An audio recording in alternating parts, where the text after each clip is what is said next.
بسم اللہ الرحمن الرحیم۔ السلام علیکم ناظرین، ڈیجیٹل پلیٹ فارم سے میں ہوں آغا نثار۔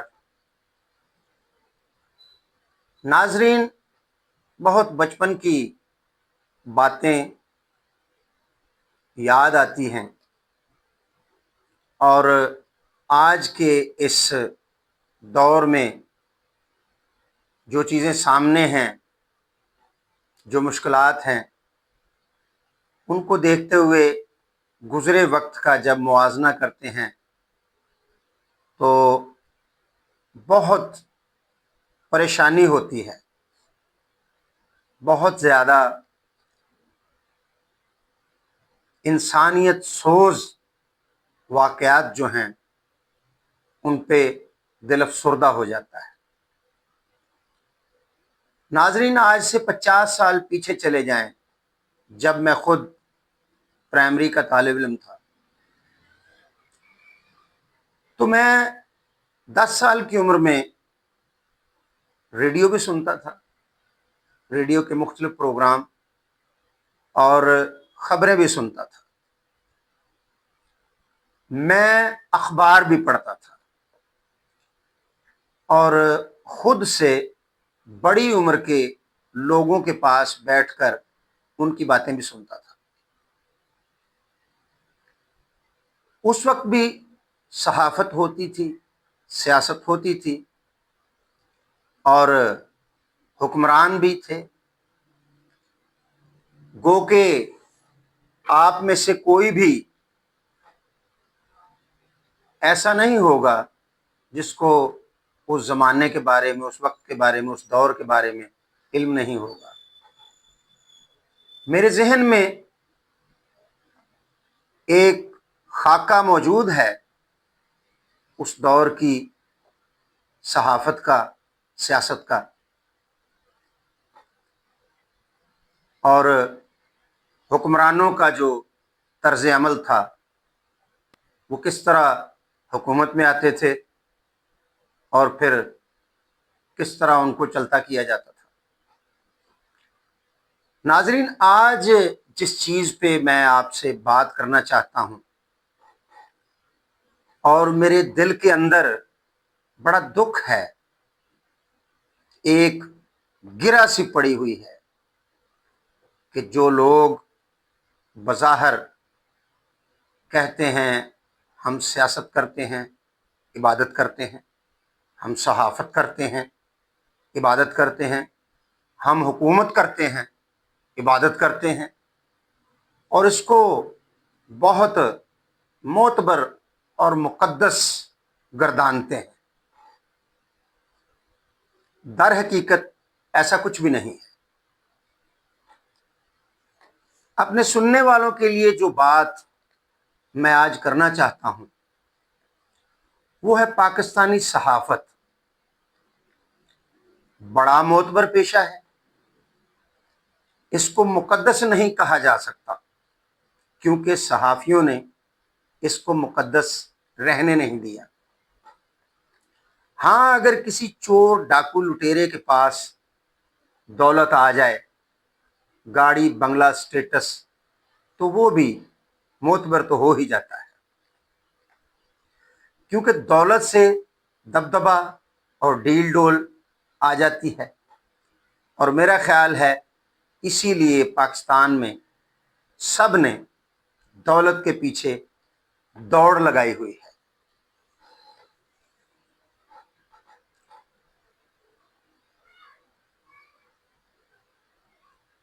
تیز دوڑنے کی کوشش کرتے ہیں، گرتے ہیں، اٹھتے ہیں اور گھوڑے شوڑے چاڑ کر پھر دولت کی دوڑ میں شامل ہو جاتے ہیں۔ اسی دولت کی دوڑ کے نتیجے میں گٹے گھوڑے اور کئی ہڈیاں بھی تڑوا بیٹھے ہیں۔ کچھ دن کی مرہم پٹی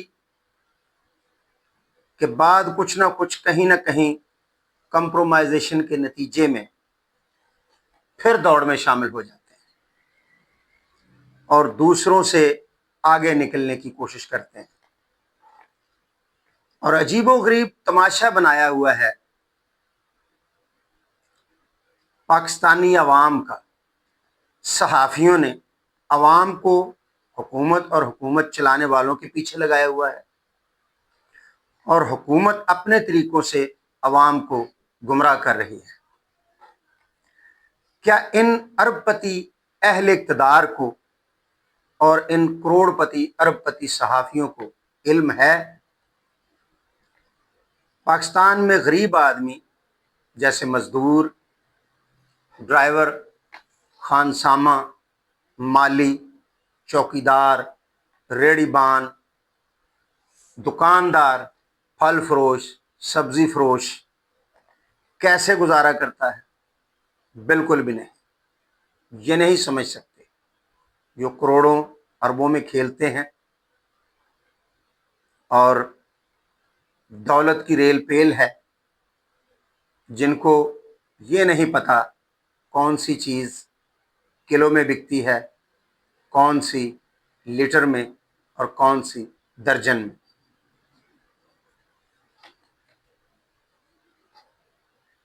اس کے بچوں کو پوری روٹی نہیں ملتی۔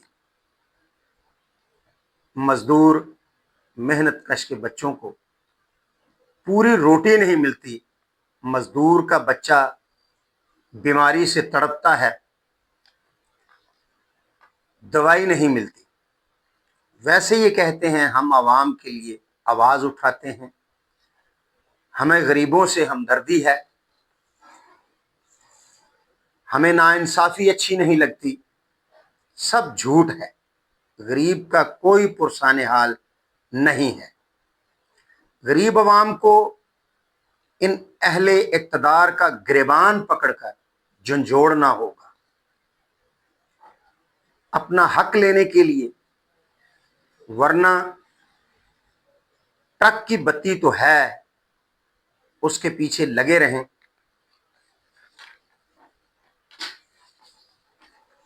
اور ایک دن اپنے بچوں کو بے سہارا ان ظالموں کے رحم و کرم پر چھوڑ کر دنیا فانی سے روانہ ہو جائے۔ ناظرین، اس نام نہاد صحافت کے منہ سے میں تھوڑا سا اور نقاب ہٹانا چاہتا ہوں۔ پاکستان کا سابق وزیر اعظم 600-700 روز سے جیل میں ہے، اور ان صحافیوں نے کوئی 100 بار تو اس کو اپنی ویڈیو میں رہا کروا دیا ہے۔ خان آ رہا ہے، خان نے بازی پلٹ دی، خان گاڑی میں بیٹھ گیا، خان ہیلی کاپٹر میں جائے گا، خان اڈیالہ جیل میں نہیں ہے، خان کی رہائی ہو گئی۔ پھر خود ہی کہہ دیتے ہیں خان رہا نہیں ہونا چاہتا۔ یہ کیسی دو نمبری ہے؟ طاقتور لوگ جو ہیں پاکستان میں، جن کا سکہ چلتا ہے، جو اس ملک کو اپنی مرضی سے چلا رہے ہیں، وہ تو اس کو چھوڑنا ہی نہیں چاہتے، وہ اس کو رہا کرنا ہی نہیں چاہتے۔ خدا کے لیے سب مل کر غریب، مجبور، مفلس عوام کے بارے میں سوچو۔